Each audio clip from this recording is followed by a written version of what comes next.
It's the vibes, you already know. It's your boy Loaf, Lyfe, Manny, and I'm here bringing you another episode. You already know the vibes is out of sight with him, Loaf, Lyfe, Manny, and I changed up the narrative, so I hope you people that's out there is listening is tuned in and respecting this new level of knowledge and jewels that I'm dropping on y'all, hoping to save some kids' life out there and put them on a different path, you know what I mean, of righteousness. So this is Loaf, Lyfe, Manny, aka OG Manny Brim. We gonna set off this segment with chin up, chest out, back straight, eyes direct, stand firm, speak with authority, man up, and this is your boy's story.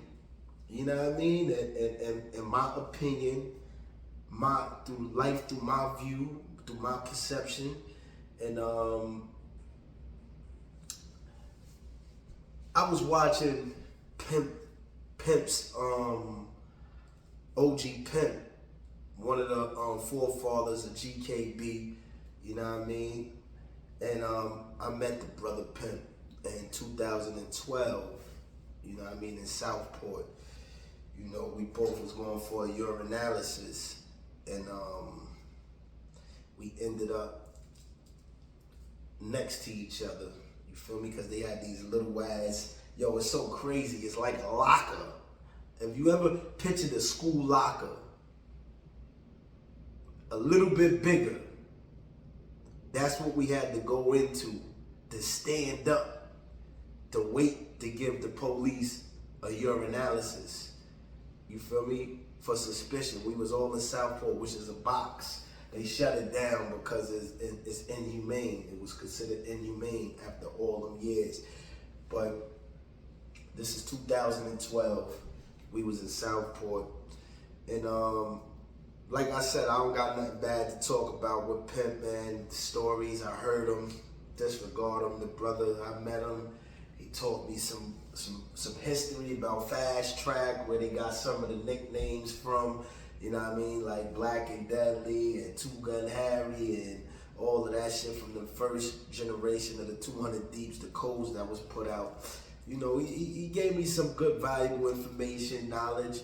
He also kept it real with CK situations, so shout out to CK. I can actually say he never said anything bad about CK. He never said anything bad about any homie, because that's not what we do. Any real blood that comes to you and the first thing they say, any person that say they blood rather, and the first thing they got to do is backbite and talk negative about another person, they not real bloods to me.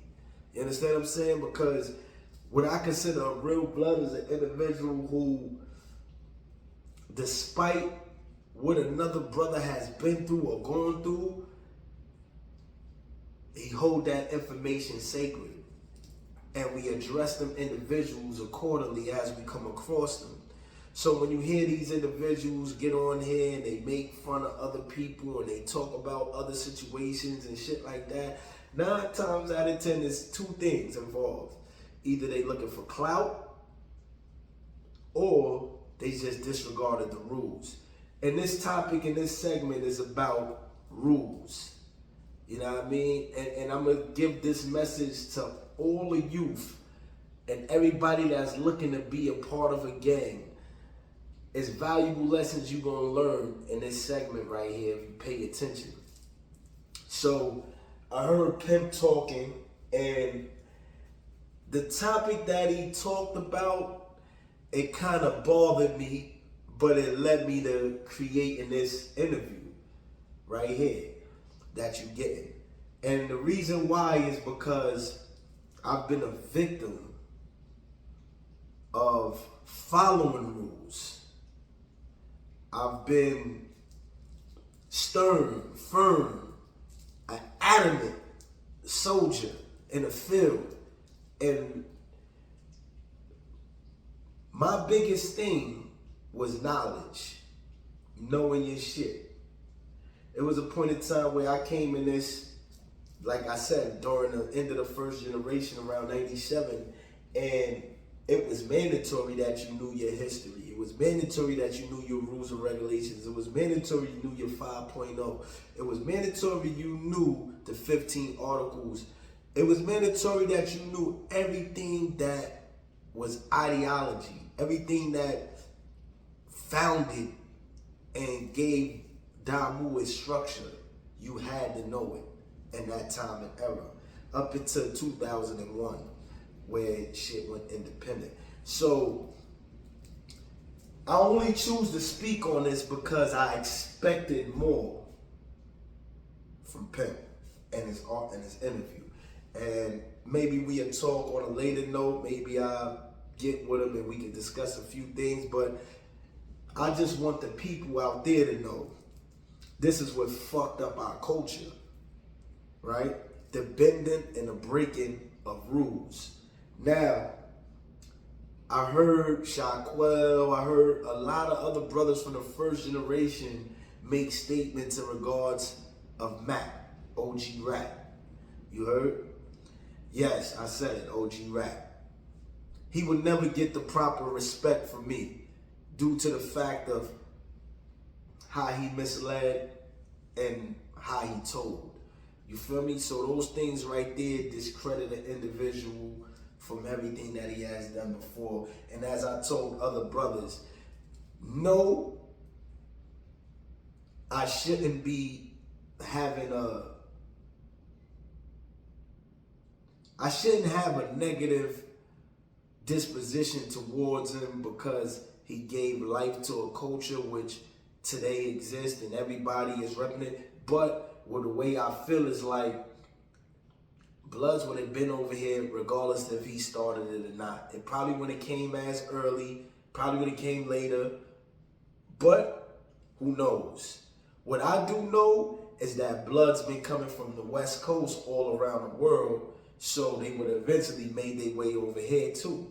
And as they did in certain areas, because in Long Island there was plenty of West Coast and down south Bloods sets that was in Long Island.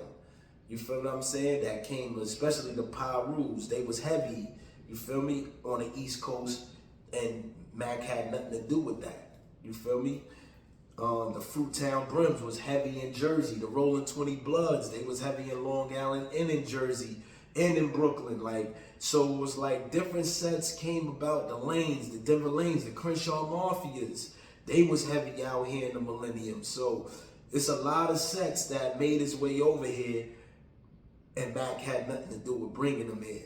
So I say that to say that Blood is a spirit and it's an energy and it's a culture. It would have made its way here whether OG Rat came over here with it or not. You know, he actually fucked this shit up if you ask me. And that's a topic, another topic of discussion. What I really want to get on is rules.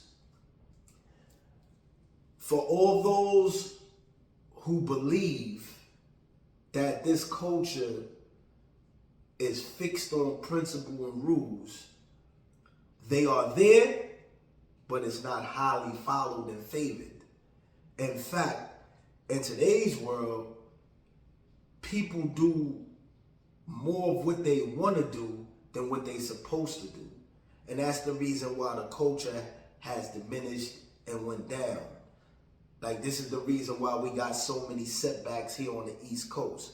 Because brothers want to bend and break the rules and say, because I'm an OG or because I'm a GF, I can do that. I say that because he spoke on is. And when he spoke on is, he spoke in a good light and a good favor of his experience. But knowing the truth of what the brother been doing and what has caused the downfall of not only his movement, but also of him being in a position of power. Because nobody wanted is in a position of power due to his illness, his drug addiction. And many of the individuals that know the rules and regulations, in the top 5, in the first 5 rules, I won't give them to you because that'll be breaking the code, you know what I mean? That's information that shouldn't be revealed. But what I will tell you is this: no heavy drug usage is in the first 5 rules. So if you didn't know the whole 31 rules or the whole revised 30 rules with the additional 9 that the Brims got or the additional 9 that the Apes got or whatever additional rules that any of your subdivisions got for your movement, right? If you knew the first 5, which I knew everybody knew the first 5 rules, right? You would have knew that in the first 5 rules, one of them was no heavy drug usage. Dope, heroin, crack, sherm, any of them things. And right now, you might as well add K2. You might as well add pills, Xannies, perks, all these things, right? Prohibited, not allowed. It's in the first 5 rules, you heard, of being a Damu, right? So now, you ask yourself this question: how far has we fell from upholding that rule? And there was a point in time where if you got caught doing any of those things, you was being cut or you was getting disciplined, DP, right? So that was in the 90s and the millennium, right? Now we have the do what you want era. You could smoke what you want, sniff what you want, do what you want, pop what you want, and there's no consequences, right? Only in certain movements, I should say, right? But, as I said, the rules are broken and bent, depending on your position in the movement, right? And this is something that I've been standing against from day one.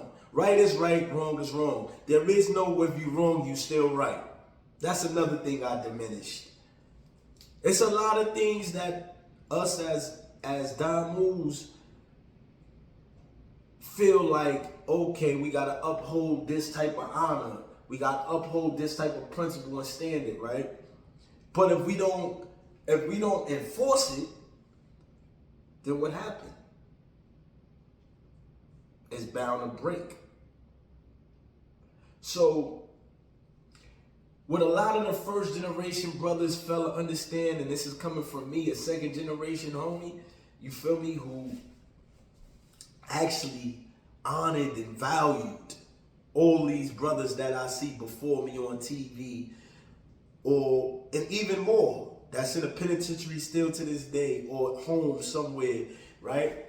I was the one individual who said, I'm going to live by this and I'm going to die by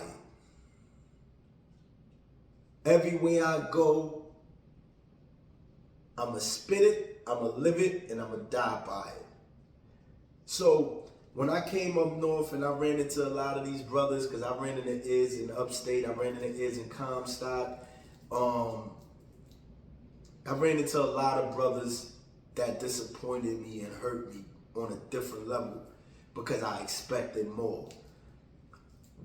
The worst thing any of you big homies could do is disappoint a little homie or disappoint a younger G homie. You feel what I'm saying? Someone that looked up to you. It's like a father figure. It's almost like a son and father relationship or brother and brother relationship in your household where, like Jay-Z said, I gotta look up to this nigga like, this is my dad? Like, really? This is my big homie? This nigga nodding off in his cell when I walk by? This is my big homie? This nigga that don't come out 3-4 days because he high as fuck? This is my big homie? The nigga that just sold all his shit in his cell because he didn't have nothing? This is my big homie? That got the other little homies running out, extorting niggas when we supposed to be protecting the people, robbing people when we supposed to be protecting the people. So, I say that to say that it's never good to hold back truth. It's never good to cover up truth. It's never good to break or bend rules, because then you lead into the nation's destruction. And this is the reason why I made the statement earlier about me wanting to address a lot of the first generation homies, right? Because no, I'm not perfect, but when I came into this as a kid, I took on this shit for real. And I know all of the rules off of the top of my head. I know all of the principles off the top of my head. I know the 5.0 off the top of my head. You feel me? If you hit my lineup and you want to know something, then, or if you want to test it, we could go through it all day. You feel me? Because it meant that much to me. See, honor is showing high regard. Honor is representing something to the fullest of the fullest. Being 110% gangster means just that. Everybody know the breakdown of that. If you involved with this shit, is right here on 110% gangster. You feel what I'm saying? That's what that say right there. This is my first tattoo, and I loved what it meant. My second tattoo was the young blood right here. You feel me? Now, rest of my tattoos, it is what it is.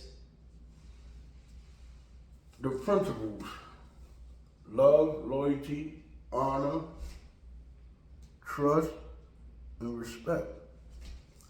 You know what I mean? You gotta live by that. You gotta die by it. These are the founding principles that govern the movement, and it makes you become a real blood or a real Brim, if that's the set you claim. Because that's what I was. You feel me? That's what I will die, a Brim. You heard? Now, my whole thing is I'm not active. I gotta say that and keep that in your mental, that I'm a retired brother. But I'm here to shed the light and to help the brothers, the younger brothers and the younger generation of individuals that want to join this shit. I'm here to show you why you shouldn't, but if you do, what the consequences will be, or what you gotta look forward to experiencing. Because I wouldn't be an OG if I didn't do that. You know what I mean? This is not about initiating. This is not about giving people, any form of drive or ambition to join the gang. Because, like I said, I was chosen. I didn't choose the gang chose me. And it was because of my circumstances and conditions and my lifestyle that the gang chose me. You feel me? I was a have-not. Suffered from physical abuse at home, mental abuse, you feel me? Things of that nature. Then I ain't had no older brothers. I ain't had no father figure. The gang was that. The Brims was that. Now, everybody say, well, you had to do something wrong. You wasn't perfect. No, I wasn't. I broke some rules. But the rules that I broke, I was penalized for. So what happened to the OGs and the GFs? They wasn't supposed to be penalized? Yeah, they was. They was. I believe firmly in my heart, and I could care less about how anybody feel, but the ones that hit that shit about Mac, you niggas was cowards. And I'm gonna tell you this is another thing. You niggas got skeletons in your closet. Because, see, the way I grew up and the way I was raised, as if my brother snitched, we got with him. We didn't hide it, we got with him. And he was kicked out of the crew. We might not have murdered him, we might not even cut him. We might have just beat the shit out of him and sent him on his way. You feel what I'm saying? But we got rid of him. We exposed him and got rid of him. He's out of here. He's not doing this no more, right? because it's called the breach of security. Everybody know that. So I need to ask this question because it's something that I just need to know. Who the fuck harbors and protects a rat from the beginning and allows him to create a movement without exposing it? Junior rats. You feel what I'm saying? That's not breaking or bending a rule. That's not either one of them. That's ratting. That's telling. Let's get that clear. That's a universal rule in prison, in the street code, that you're not supposed to do. So we're not, let's get this clear. This is deeper than violating the principles of blood. You feel me? These individuals who harbored and held that inside, that information, violated the code of being a criminal, being a convict, being a prisoner. You understand what I'm saying? Being a man of the street life. That's what you violated.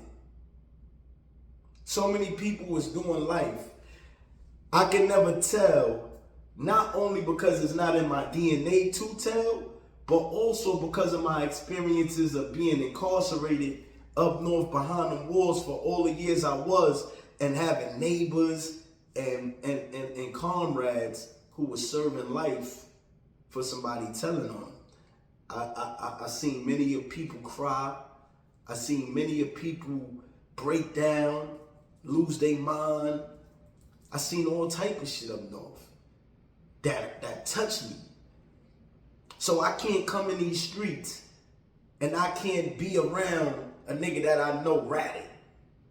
My spirit and my energy won't allow it. I'll leave. I don't gotta do nothing to you, but I'm gonna let you know you cannot be around me in no form or fashion. I can't save the world, but I can lead by example. And that's with drugs, that's with snitching, that's with homo activity, whatever rule that is there. And if it's broken and it's in your face, you as an individual that's a part of that movement has an obligation to checking that individual doing it. So,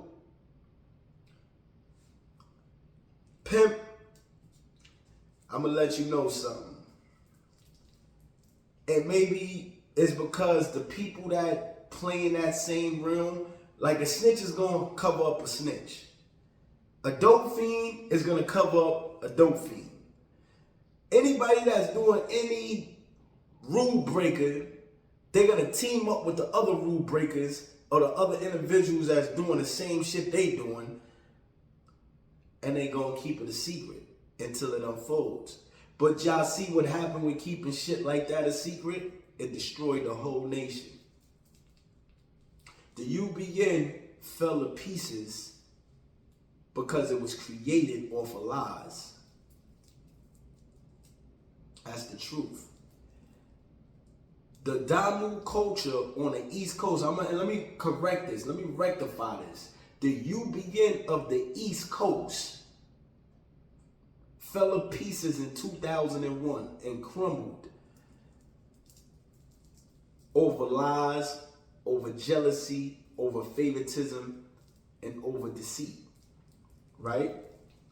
And it started at the root with OG Rap, also known as OG Mac, also known as Panther, OG also known as the Godfather of the UBN, right? That guy, Omar Porty, right? I despise him so much,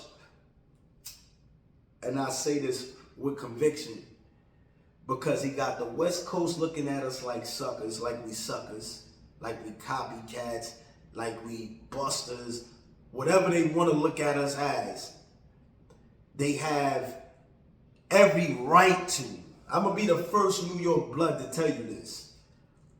They had every right behind the presentation, behind the organization, behind the whole development and foundation of our movement over here. They got every right to feel how they feel. And it's up to the brothers that's coming up or still relevant, active in positions to change that theory and that mind state. You can't get mad. You can't be uptight. No matter how much you want to say, fuck the West Coast, fuck that, we doing our own thing, we on the East Coast, you look stupid as fuck doing that. Because you protecting what's wrong. You got to fix it. So tap in. If you motherfuckers got people over there connected, tap in. You feel me? Get to know the way. Learn your rules. Learn your regulations. Learn your history. Learn the truth. You feel me? Otherwise, retire, fall back, get on here like I am on YouTube, keep your little story, your little shit that you've been through, and let the young boys go ahead and live their life and experience whatever they want to experience. You feel me? Because if you out here trying to just recruit and teach niggas an oath and give niggas codes and tell them niggas that's what blood is, that's not what blood is. Y'all leading these young brothers into destruction. Y'all setting these kids up for failure. And like myself, I was an individual that was set up for failure. I love this shit till my heart bleed. I love this shit until I die. I'll represent it. I'll put it up there. I hold my beat real high. But guess what? I'm gonna be real with you motherfuckers. This shit fucked my life up. And I lost so many little homies. I got them all tatted on my arm. I lost so many of them. I can't look their mothers in the eye, they sisters and brothers. You feel me? I went and talked to my little bro, LJ brother, the other day. LJ right here on my arm. I went and talked to his little brother, Day the other day. Pulled up on him, chopped it up with him and his pops and shit. And it damn near broke me down. It broke him down because I watched him and his little brother grow up. I raised them. They lived around the corner from me. His brother got killed at 16, 17 years old. He's now 35, 36. I'm the closest older brother he had, and then my other little brother, Bud. You heard? So like, my little man Frank White, I gotta go see his pops. His father and my little brother was like father and son. I watched him grow up. So I got a lot of pain with this shit. Where these dudes that been in jail, banging on some inside of a cell, yelling and screaming, and this would make me different. This is the reason why I tell them I'm different. Nobody's my motherfucking big homie but the individuals that I consider my big homie. And you my big homie if you show respect and you live by them fucking rules and regulations. If you do anything outside or live by them rules and regulations, I'll motherfucking dismiss you as a big homie and as a brother. And that's just how it's gonna be from the beginning to the end. Till I fucking die. You heard? And this is another reason why I retired. Snakes, favoritism, all the bullshit that cause more destruction than construction. You heard? So if my advice, and some may hate that I'm talking, and some may agree, I give a fuck. That's why I'm an OG. I say what the fuck I mean, and I mean what I say. And what I say once, I say twice, and I say it for the whole world to hear me. You heard? So I'm putting it up on YouTube because I want this shit to reach somebody out there. Anybody. Like Pac said, I might can't change the world, but I can spark the brain which can. So this message is rule breaking, rule bending is for busters. If your big homie is an addict, if your big homie is sticking a cane in his nose, if your big homie is shooting heroin in his veins, if he popping motherfucking pills, if he's sipping motherfucking lean, if he's smoking sherm, if he, I don't give a fuck what it is. If it alters your mindset the way you can't function properly and you may do some shit that's different, guess what? You ain't supposed to be fucking doing it. Because even though you are considered a blood, you're not considered a junkie. And what we want to do is protect our brothers. What we want to do is heal our brothers. What we want our brothers to do is to be militant, disciplined, strong, and firm. If you can't be that, what the fuck you in the game for? Because you can't do nothing to nobody high and off point. You may think that you focused. You may think that you alert. But when you on that fucking dope and you nodding off, when you on that K2 and you can't function, you doing some old stupid rabbit shit. I seen the nigga smoke K2 up north. Matter of fact, I'm gonna give you some K2 stories too next. Facts. Cause that drug right there is definitely prohibited. Niggas roping teachers, niggas climbing up gates, jumping off like they can fly like a bird, breaking their whole collarbone and arm. I seen it all.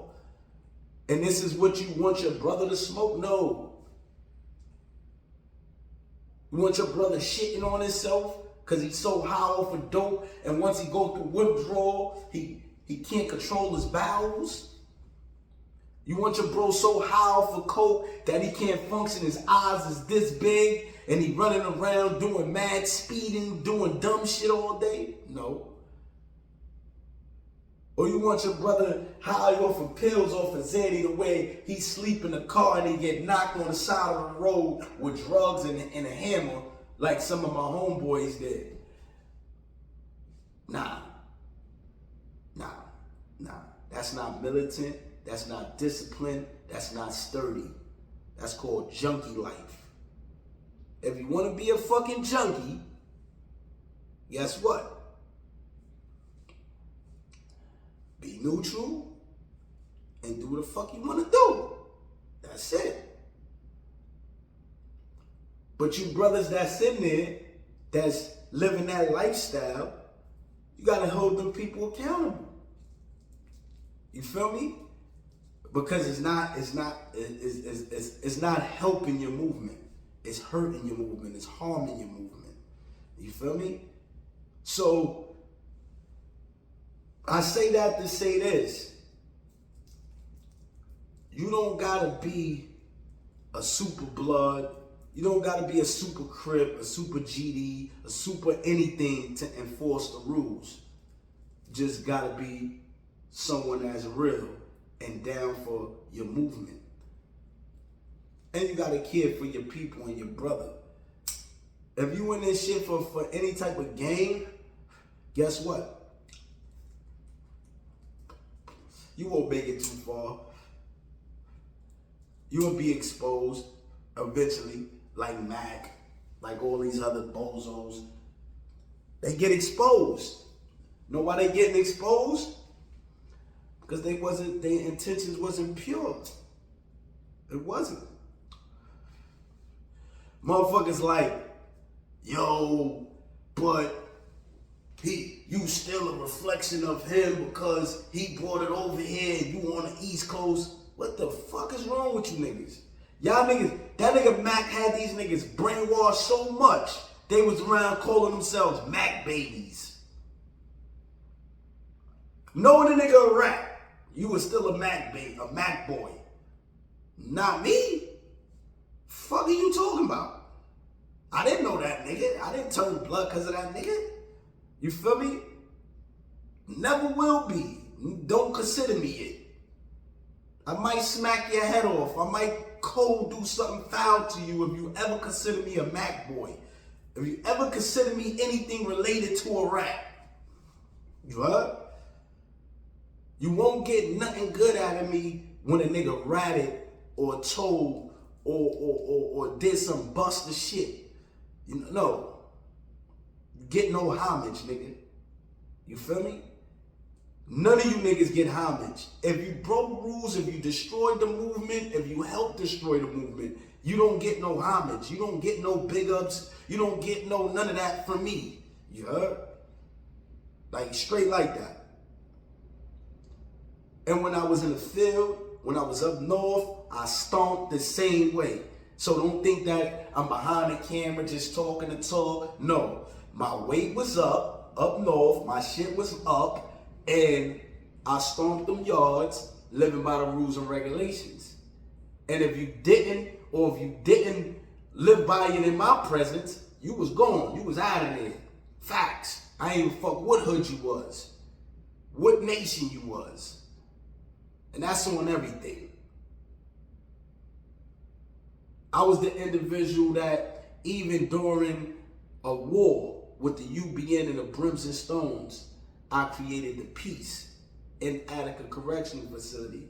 I created the War Council, where when all them dudes was up in upstate and Southport sending messages telling niggas to hit this nigga, hit this Brim, and hit this stone, I had all them niggas, nigga, send that kite back up there. Tell that nigga that's a dub. Matter of fact, yo, you could come over here with us. You feel me? That ain't what blood and light. That ain't what this shit is about. You feel me? And you'll learn that more people want peace than war. And niggas that's real right, niggas that's real soup whoopers, they don't want no internal drama. They don't want that. Because we know it's blood in, blood out. It's lock and load. You heard? It's 44 mag. It's LA. It's shit like that. And it took a lot for us to get there. It took a lot for a motherfucker to call himself a B-dog. It took a lot for a motherfucker to be accepted and respected as a diamond. So all the sex tripping, all of that shit right there, that's breaking rules. That's breaking rules.